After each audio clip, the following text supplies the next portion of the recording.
All right. Welcome. Today we are talking about sales funnels. So whether you identify as working in sales or get squirmy at the very mention of the word, which is sort of the camp I fall into myself, at the end of the day, we're all in the sales business, selling ourselves, selling a nonprofit for fundraising, selling services, selling products. And when we are recording this is January 2021. Our theme for the month is New Year, New You, Vow to Wow. And sales, we all need to be coming to the table in 2021 ready to wow. And when it comes to sales, I can't think of anyone better to have a conversation with than Kristie Jones of the Sales Acceleration Group. She is a dynamic expert in sales. And so I have been doing a lot of thinking at the beginning of this year about a sales funnel. And I'll admit, as I said, I'm a person who is not self-described as a sales person. And so a sales funnel is something I'm not super trained in. I wasn't super familiar with. And so Kristie and I were just talking a little bit about, I think a good thing to do is get started, talk about what a sales funnel is, how they might apply from a general sense. And so then maybe we can all kind of think about how we can adopt them and use them for our own businesses. And then Kristie has some amazing tips and tricks and advice on how to really make a sales funnel that works for you. So Kristie, welcome. Thanks for joining me. Hey, thank you so much for having me. I'm looking forward to our conversation. Like I said, we've already had a little bit of a robust one in the background. Yes, we have. Well, and so I did a real quick intro to you, but I want everyone to know how qualified and awesome and why you and I are sitting and talking. So tell just real quickly, everybody, about yourself, your business, and your expertise in sales. Sure. Way back in the day, I have a retail background. So I actually worked in a department store as an executive for a while, as well as in the buying offices. So if you're a local here in St. Louis, I was a buyer for Famous Bar before they became part of the Macy's franchise. And so I did that for about 8 years out of college, and then went into sales leadership at the business to business level. So spent a nice amount of time doing B2C and then some B2B. So got a little bit of both in my background. And about 5 years ago, I started my own business, Sales Acceleration Group. So now I help small privately owned businesses with growth, with sales strategy, sales process, hiring salespeople, hiring the right salespeople.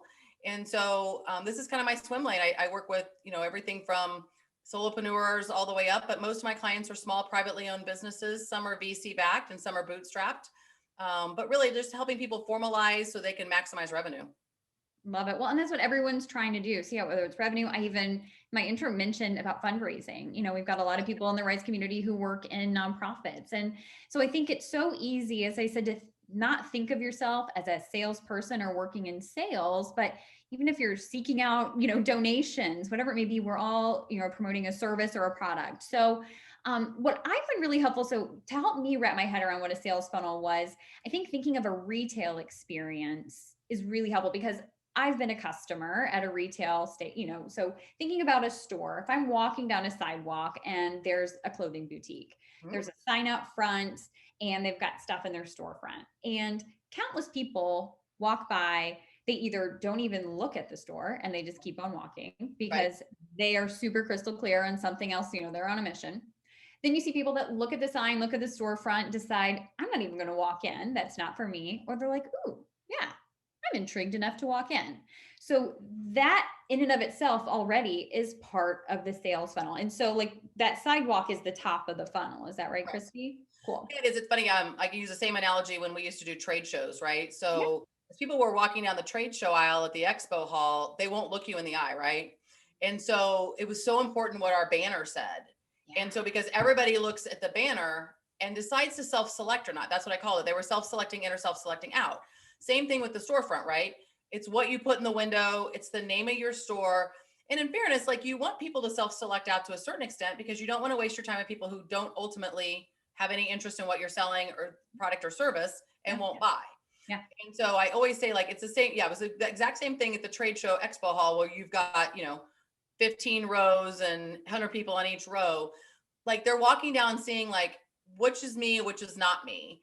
And so what are you doing to attract? And whether that's storefront or whether that's, cold calling or whether that's outbound email prospecting. And so I think, it's when I think about filling the top of the funnel, what I want to say to people is like, fill it with the right people because the wrong people are a waste of time. and energy and money and resources, right? And so Yeah. how do you attract the right people to your funnel? And I always say to people, if you attract the wrong people, then you're gonna maybe wish you never attracted anybody. But it's just as important to attract the right people with, again, what you're putting, again, if it's a women's clothing store, you're only gonna have women's clothing. A man might walk right by, right? But that's not our target market. If Yeah. he's looking for something specifically for a female in his life, he's probably been sent there. Yeah. Right? He's probably not just stumbling onto the store for the very first time. Yeah. And so, I say you have to cast a wide net, but you still want to cast a wide net within your ideal customer profile. So Yeah. knowing who you're targeting and who you want to go after, and then casting a wide net, whether that be an industry vertical, a gender, an age group, whatever it be. But first and foremost, understand who you want to bring into the funnel, and then you can start to do that. Totally. Well, and I definitely want to do a kind of a deeper dive on ideal customer profile. There's kind of roughly, so like, we've got the top of the funnel, and as people keep moving down again with the retail thing, it's like, okay, they walk in the door, you've got the people that like pick up a product, look at it, smell the candle, whatever it may be, put it down, and then they walk right out. So they're a little for the next step down. You have the people that grab stuff and they're actually have selected something, they try it on, they walk up to the cash register and they either buy it, or maybe they say, "Ooh, actually, never mind. I don't need this little thing." And so they reduce the thing that they're buying.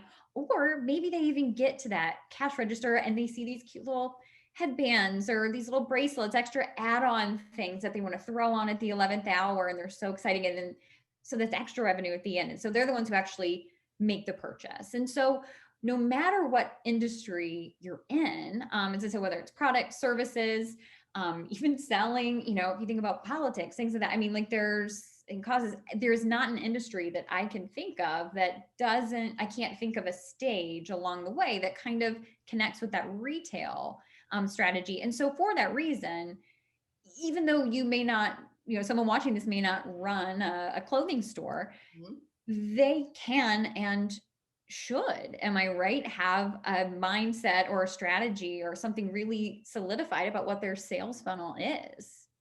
Yeah, I mean, who do you want to bring into the sales funnel, right? And then talking about the different stages within the sales funnel. So again, the first thing, if you kind of flip it a little bit and talk about the buyer journey, right? So the first part of the buyer journey is awareness.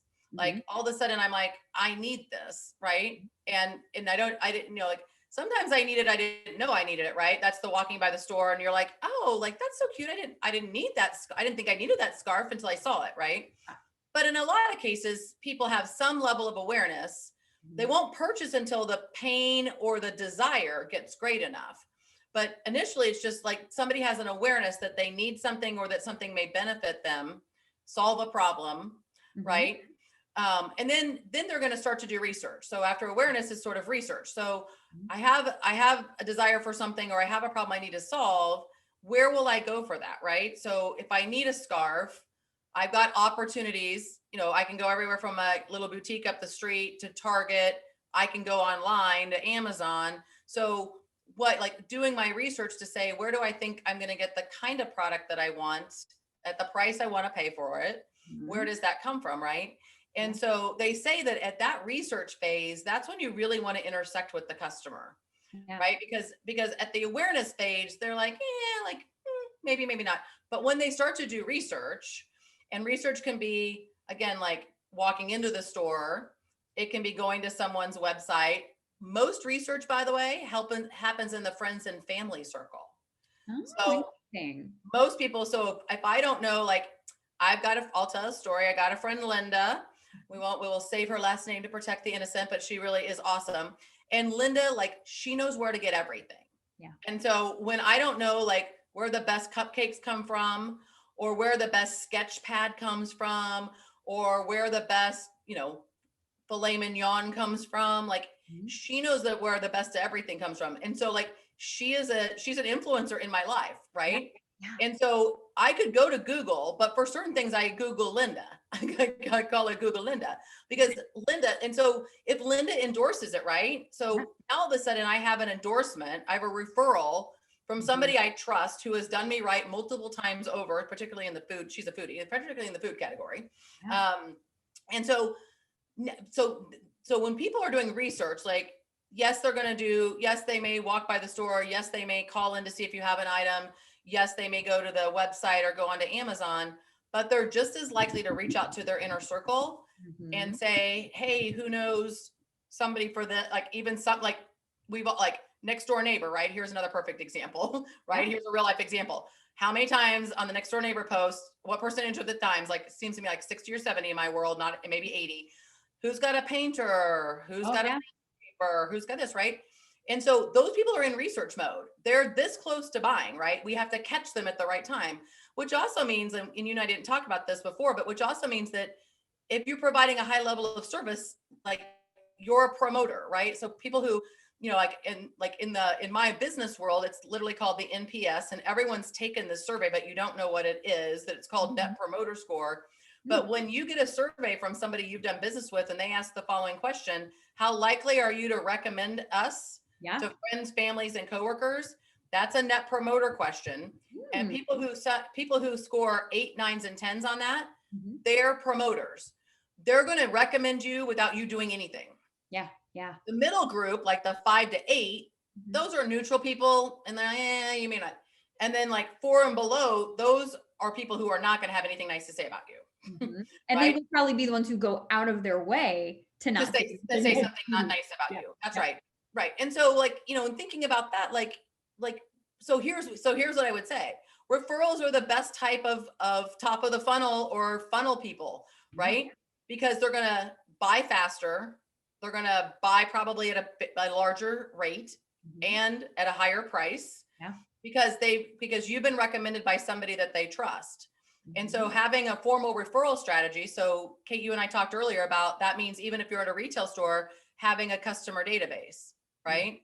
And so using the little boutique up the street, I live in Wildwood and there's a little boutique up the street. And when they run a sale or they've got a new item in, I get an email. Yeah. Right. And it's not like I'm not being harassed. It's not a big deal. But sometimes I see something and again, I call and I'm like, hey, will you set aside a medium? I'll be in later today, just to try it on. Yeah. And so like, again, I may not have needed it until I saw it. Or I may have seen it and said, oh my gosh, I've been looking for one of those. And look, they just got it, like they got it in. This is awesome. So, I think like, so I always say like, as you're building top of the funnel, like the reason why it's called a funnel, right, is people are going to fall out over time. As you mentioned earlier, I may walk in and out of the boutique, right? Again, I was in the neighborhood. I was picking up a prescription at Walgreens, decided to walk into the boutique, and I'm not looking for anything in particular, and nothing caught my attention. But so it's okay. I call those not right nows. Those are people that go into the funnel and fall out of the funnel because timing wasn't right. Like I just didn't see anything. I'll be back. I'll be back. You haven't lost me. You haven't done anything wrong, and you haven't lost me as a customer. I call them NRNs. Those are the not right nows. But you need to nurture the NRNs, which is why I'm on the mailing list, right? Yeah. Because they're going to prompt me with something that I didn't think I needed or wanted. Right. So, and I tell the B2B folks the same thing about funnel. I mean, the bottom line is like in my world on software sales, only 1 out of 5 customers that go into the funnel are going to close as a customer. Right. Well, that means 4 out of 5 are not buying, but I still call those NRNs because they're not buying now for some reason. Like the pain isn't great enough. They don't have the money right now. They've got another big project on their plate and they can't handle bringing in new software right now. They don't have anybody to administer it. Again, the excuses are millions, right? But we can't just like, if we never called them again, they would probably not come back again. Yeah. But those people need to go into the newsletter list. Yeah. The sales rep needs to put a tickler in their CRM system or in their Excel spreadsheet or whatever, saying, call them again in 60 days. They may need to reach out and find someone else at the organization that might need or be more influential or have a checkbook that has a positive balance in it. Right. Yeah. And so, really the key to the funnel. And again, as I shared with you, I call it January is pipeline rebuilding time. Yeah. Because so much, again, retail and business to business, December, like November, December, huge sales months, right?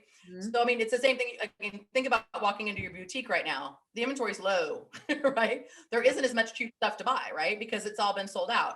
It's the same way with the pipeline, right? So like thinking about it like a clothing inventory, you're low on clothing inventory. We're low on prospect people in the business world and business to business. And so, you need to go back out and now on the bad news side, your pipeline's low. On the good news side, you've got some extra time on your hands because you just closed a bunch of people, and now you've got some extra time to prospect. And so, again, knowing who to prospect, but as I shared with you earlier, the number one mistake people make in filling their funnel is inconsistent prospecting. Whether that means, you've got people on your mailing list, but you're not touching them on a regular basis. Okay. Whether that means you you need to block out 5 hours a week to make cold calls and to send emails, but you don't, because prospecting is the redheaded stepchild of sales. It's the least rewarding. It's the highest risk and rejection activity that we do in sales. And so it always falls to the bottom of the barrel. But I'm telling you that my most successful salespeople and the most successful companies I work with are consistently filling the top of the funnel. So we wanted to go through here, right? We want them to have awareness. We want them to do research. We want them to then evaluate us as a specific vendor. And then we want them to make a decision about go or no go. So, well, and it's like, because as they're going through that funnel too, you're listening, you're learning more about them. You're understanding what their budget is, what their needs are. So it not only makes them more likely to complete the whole cycle. Then let's say they don't complete, either you can price it right if you're in the type of business where you can, you're in more of a proposal based business with markups and things like that. If you're listening, you want them to go through that funnel, you learn, it's a research time.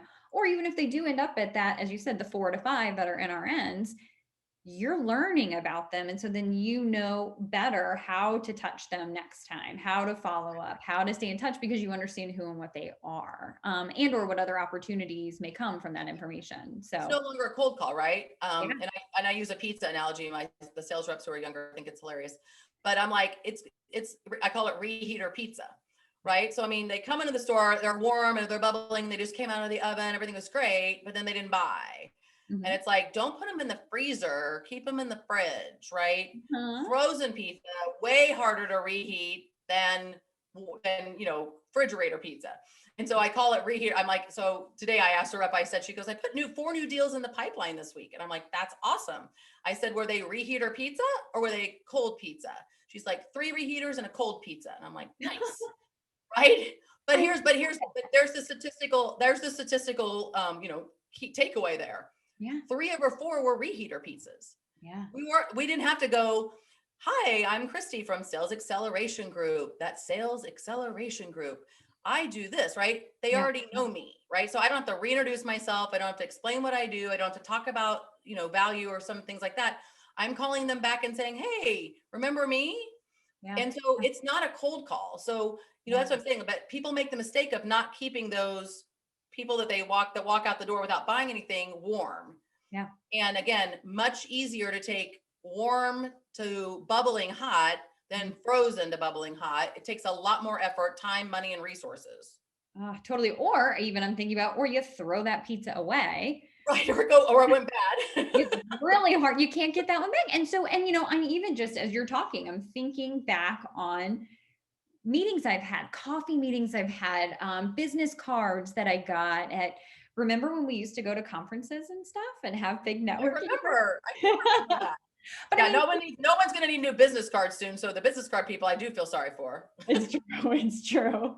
But I think about, like the stacks of even, in my desk right now, as I was doing some cleaning over the holidays, stacks of business cards that I didn't load into our CRM or that I didn't send a follow-up with. So, would something like that in this, whether it's right now in the month of January, which you said is pipeline filling month, but regardless, but throughout the year, and a good practice is, or when someone has space, capturing information and staying in touch with, so whether someone uses Salesforce or HubSpot or, a fancy shiny CRM, right, or if they aren't in a position to necessarily need or have, maybe it's an Excel spreadsheet list and, reminders or something like that. But like what I'm hearing you say is that's one just low-hanging fruit, to use a great sales term, low-hanging fruit to put those pizzas in the fridge. That's right. Yeah. And it really is, you have to think about it. Sometimes it's not conscious. So I'll use another current example. I just did a podcast with a pretty popular podcaster named Jeb Blunt. He's got a podcast called Sales Gravy. And this is probably, of all the podcasts I've done, he probably has the most subscribers of anybody I've ever done. And I got a really nice reaction to it. And a ton of people reached out to me on LinkedIn and I gave away a download of some interview questions on my website. And so it started to come in, and I was like, oh, look, this is great, whatever. And I started to file them, and all of a sudden I'm like, hold on, please. I was like, I got to add these people to my newsletter, right? I have a monthly newsletter. Yeah. And so I went back, and good news, I had put them in a folder. And so I went back and I added them all to my newsletter list, and I put in the notes, Sales Gravy podcast attendee. So I knew where they came from. And then I filed them again. And then I was like, probably should have connected with them on LinkedIn. Yeah, there you go. Yeah. I dug them back out again, and I connected with them on LinkedIn, and I sent a note with my invitation request and said, thank you so much for listening to the podcast. I hope you found value. And some people responded back and said, yeah, like that tip you gave on whatever. And then a lot of people reached out to me to link in with me. And I said, thank you so much for listening to the podcast. Just curious, what was your big takeaway? Mm-hmm. And so this is also going to make my presentation better. So I've been compiling information, as you said, right? Now I'm gathering information on people I never met and didn't know and really still don't know. But now but when they say something that might get my attention, I'd be like, oh, and one lady said, I really liked this. And I go, oh, like I've got a blog post on that. Here it is. Right. And I gave her a second resource. Yeah. Yeah. So, and again, even though I do sales every day, funnel's hard for me too. And so all of a sudden I'm like, oh my gosh, like all those people who reached out to me and said, hey, I heard you on the podcast. Those are all now prospects for me that I didn't have before I went on as a guest. Yeah. Well, and that's really interesting. You mentioned something else that we've been really thinking about here at Rise. Are you familiar with StoryBrand? No. So it's mostly a marketing methodology, but they use a lot of sales funnel pipeline type things as well. And they talked a lot about the concept of having a lead generator, which is a document like you just talked about, like a PDF of something that you're an expert in. And it's something that you create that you make available for free. But not free, it's with your email address or something. And so it's like, click here to download this or join my newsletter list to see X, Y, or Z. And so then you have that record, that information of someone who's opting in, who's, what they're interested in. And like really businesses can have really specific ones as well. Like it doesn't just, multiple lead generators. That's right. That's right. And so, and then it helps you learn more about what someone is interested in, and then they're familiar with you. And that doesn't mean someone's going to download it and hit purchase. Like, right. Often that's not, but you should continue and nurture the conversation. And then StoryBrand, something they talk about too, is they encourage like drip campaigns and things like that. Right. That's making sure the pizza doesn't go frozen, right? Right, exactly. And then it's like, and they say like 6 emails sometimes before you actually maybe even get something out of it. And someone can always hit unsubscribe at the end of the day. Right. And it's like, hey, and it's funny, like we use a CRM and I'll get notifications when someone unsubscribes. And I mean, a little bit of my heart dies because it's me, it's our business. You're a little offended, aren't you? Yes, I do get a little sad and offended, but then I think, you know what? No, that's okay, because thinking about that, probably weren't your people. Right. That wasn't my ideal customer profile. Maybe they were just, they opted in to be nice because it's my grandma or something like that, but like thinking about that ideal customer profile too. So I know we touched a little bit on that. And then I sort of pivoted. So is there anything else when it comes to that though, about the ideal customer profile, about like knowing who is right for you, or how someone could start doing that type of research and work, some like tips and tricks to really kind of hone in on who their person is? Yeah, I mean, if you've got customers, you've already have an ideal customer profile. You just may not have put it on paper, right? So demographics, how old are they? What gender are they? What age group are they? Where do they live? Do they have children or not? Like, what is the typical person who walks into your store in that case look like? With companies, it's firmographics, right? So the people that normally buy from you, how many employees do they have? How much revenue do they have? What part of the country are they in? Are they selling? Who are they selling to? Are they part of a certain vertical market? Like, are they in healthcare? And so I say, like, the more, like, in every year, you should really do that research, right? So at the end of every year, this is the perfect time to go back and go, who bought from me in 2020?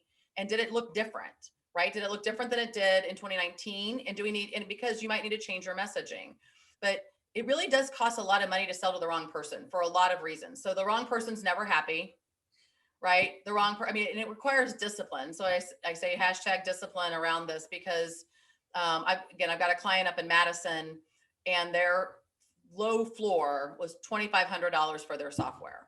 Okay. And those people were taking twice as much time out of service as people who were spending $10,000. And so like, it wasn't profitable. And so I convinced her to go to $4,000. I got her to go to 4,000 as the floor. And I said, like, remember, we only have to sell like 1.5 $4,000 customers to make up for the 2,500 that we lost. Yeah. And it's less time consuming. They're not going to be a pain in the neck. Like, again, because like in some cases, particularly in business, sometimes there's a too small customer. Mm-hmm. Right? If the too small customer doesn't have enough internal resources to run the service or product that you sell, Mm-hmm. and it doesn't do it often enough. So every time they do it, they use your product or service, they can't remember their login. They can't remember how to get to the reporting function. They can't remember this or that. And so they call the 800 number. Yeah. And so like, like I say, it's just as important to understand who I call them the pain in the ass customers.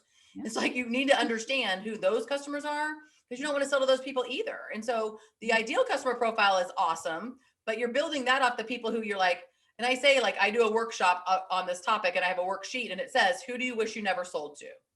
Yeah. Right. Yeah. Because those people, if there's consistency amongst the types of those people that fall into that category, please don't throw the net out to catch those people, and it's frustrating for employees too, right? I mean, when the wrong person comes into the store and doesn't know what you sell and doesn't know what they're looking for or whatever, it takes, again, twice as long as when I come in and say, I'm looking for a red sweater. Do you have a red sweater? Yeah. Right. And you got it in my size? Great. Yeah. Grab it. And I know where the dressing room is. I'll serve myself. Right. So, I think, so understanding ideal customer profile is super important, but I think also what prospecting methods are you using? And we haven't talked a lot about this, but again, newsletter, drip campaigns, the phone, LinkedIn, other social, Facebook, Twitter, like all different, again, the friend network, right? I was just going to say the networking, the connecting. I mean, that was really powerful to me. Can you say that again about like what was your thing about the friends and family? The number one place that people go for research is their circle. Yeah. Number one place they go, whether business or personal. So if it's business, they're going to call other business friends and say, like I have people reach out to me all the time because I touch a lot of different software and a lot of different types of systems. And they're like, hey, have you ever used this? And I'm like, sure. They're like, what was your experience? Right. I mean, that's what that when you say yes, the second question is, what was your experience like? And they mean with the product and the company too, right? Like, I've had a bad experience with the company, but the product I like, but I had bad service experience. I'm going to tell them everything. Right. Yeah. And so, they're like, if you have you got promoters, those 8, 9s, and 10s on the net promoter score, those people are absolutely going to be more advantageous. Those people are going to get closed faster. You're going to have less resources that you need to deal with on that. And so super important that you understand, all of that, but also like, who are your influencers and are you treating them differently? Right. I was just going to say, like, incentivizing and we've tried, full disclosure, Rise, we've tried that because we've definitely seen that friends and recommendations, personal recommendations translate more. And, we've done ambassador and referral programs and rewards and things like that. And for the most part, we always thought it was like, oh, well, we'll give you X number of dollars or, as a thank you, giving money. And people, interestingly, more often than not said, I don't need that. I don't want that. I love you and your product or your service. And I love this person that I just talked to. And that brings me joy to help them and help you. And so they're like, I've already gotten my reward. I'm already happy. But there's certainly plenty of other times. I mean, or someone's like, oh yeah, we'll throw a mug your way. And it's like, I don't mind a mug, but I might not actually do anything with this branded mug. So it's like, okay. Anyway, I just find that really interesting though. Like, there are some people who are money motivated or recognition motivated. Yeah. Those 8, 9s, and 10s. Yeah. Those are altruistic people. They just want to be helped. Like, they love, like you said, they love you. They love your product or service. And they're going to recommend you whether you incent them or not. Mm-hmm. But there are other people that you need to keep top of mind, right? Like, they need to make sure that you come to mind when they think of you. They've had a positive experience, but it's been a long time, right? And so that's why email marketing, that's why phone calls, that's why posting on social media, that's why all of that stuff is important, because you never know when someone's starting their research phase. Yeah. Yeah. Well, and then that also brings in something else that I want to make sure to touch on is, in that, the keeping the pipeline full, Yep. sometimes you are, you're laser focused. It's, I've got a lot of time. I'm doing all my pipeline filling and I'm, whether it's setting up meetings or prospecting calls, and all of a sudden they start going well, and you've got your moving people down your pipeline. It's like, ooh, I've got all of these prospects going, and that takes time. And for some, Oh the yeah. sales cycle for different customers and different businesses can be different. But if you're just focused on that, but you forget about the pipeline part up here, then whenever that timeline may be, when these customers fall off, I've absolutely personally had times when I'm like, oh, and now I have to start over again, which is a really big mountain to Starting climb. from zero is hard. Yeah. Yeah, I mean, that's why I call January pipeline rebuilding month, because the fact of the matter is you sell a ton. Everybody, like the fourth quarter is almost everyone's best quarter with very few exceptions. And so you sell through inventory, you sell through products and services. People have, in business, we're using the end of the 2020 budget, or we already know what we're getting for 2021 and we can buy it in 2020 and pay for it in 2021. Yeah. In the retail store, same thing, right? Like I don't really, I mean, again, as someone who was a buyer at a department store, I don't normally walk into stores in January anymore because I know that the inventory is at its lowest ever and it's the leftovers from the holiday, right? Yeah. I'm like, just wait till March 1st when the spring stuff starts to come in, right? Yeah. And so, yeah, understand. So the consistency of doing that. And again, as a solopreneur myself, you and I were talking, I said, I normally run about 5 clients at any given time. But when I'm running 5 clients, I'm busy. Like I'm really busy. And then all of a sudden I lose a client or two for whatever reason, or the project runs out or whatnot. And I'm like, oh yeah, I haven't been prospecting. And so I told you, I committed I keep pointing up here because my 2021 strategic plan is right here on the wall. Yeah. But it says like 2 prospecting meetings a week, 8 to 10 a month. And so, and I've been doing that for consistently, even back in 2020 for about the last 6 months, because I had extra time on my hands. I wasn't traveling anymore. Yeah. And so it was easy to get 2 prospecting meetings a week, but I'm filling my funnel. I may or may not even need anybody right now, but I shared the story with you that I thought I was going to have a new prospect turn client start in January. Then they pushed me to February. And then just today I got an email saying it'll probably be week 2, March. Well, now I've got 60 days where I was kind of saving a spot for this individual that I need to fill. Yeah. And so good news, I've been prospecting, and I talked to a gentleman today that I know I can fill that with a week, and I think he's willing to move fast enough. So Great. right. So I mean, like it really is like, and once you get in, and it requires discipline and it requires habit. Yeah. Right. And so it requires time blocking on my calendar, right? I have to time block on my calendar. And again, you can do it lots of different ways, right? I mean, again, I send out a newsletter every month. I go to, even now I'm going to virtual networking events and getting some things. I'm appearing on podcasts and webinars, and I've got some leads from that. So how do you want to market, right? And definitely webinars and podcasts are part of my marketing strategy, no doubt about it. Yeah. If you're an individual salesperson, again, like, are you utilizing your social media networks, right? Are you posting things often enough? Are you commenting? Are you complimenting, right? Are you helping other people spread their word? Yeah. Again, like give a little, get a little, right? And so I don't think I think one of the things that I do best that does benefit me is I'm a connector, right? Yeah. And so you mentioned that, right? Introducing somebody to somebody else, just like at Rise. And so a lot of times I'm like, oh, you should probably be talking to so-and-so. Yeah. And I introduce people to each other, and business comes from that. But I think I'm a universe girl. So that stuff all comes back to you. But you have to, so I guess the other thing I would say about filling the pipeline is you have a strategy. Yeah.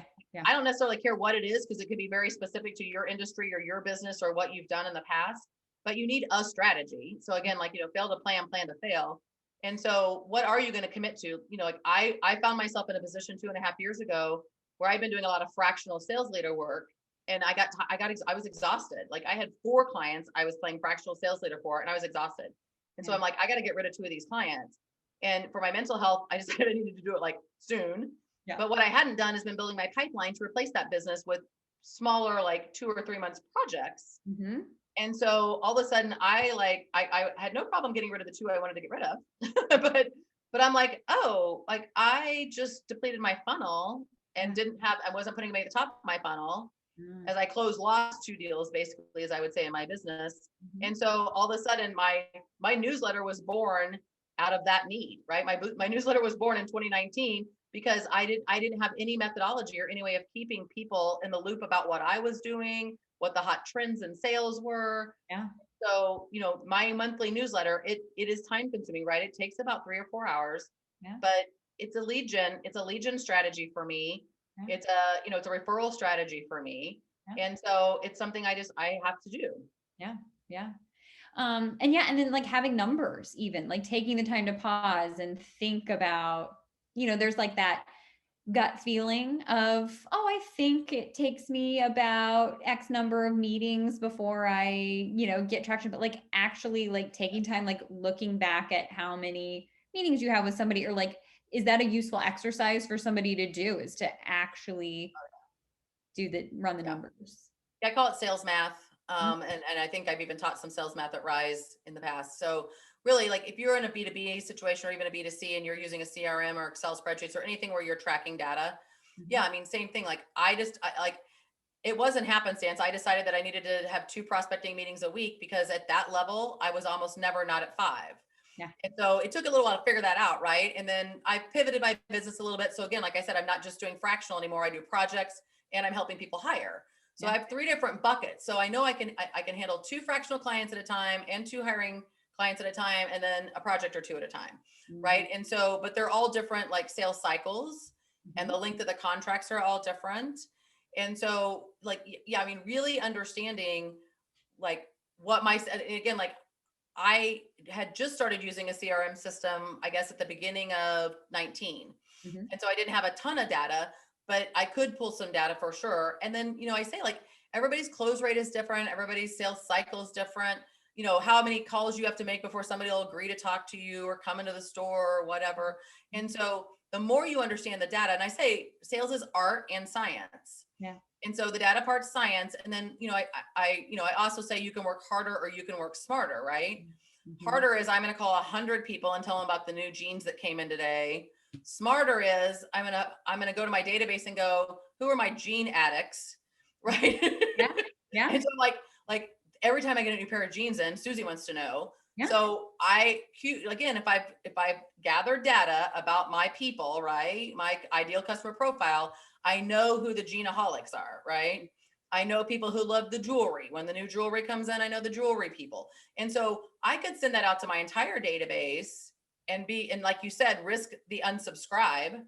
right? Because I'm reaching out to people who don't care about jewelry and are like, I'm tired of getting these emails about things I don't buy. Yep. Or I can go, hey, show me everybody who's bought jewelry in the last year. And Mhm. I'm going to send my email to the jewelry people.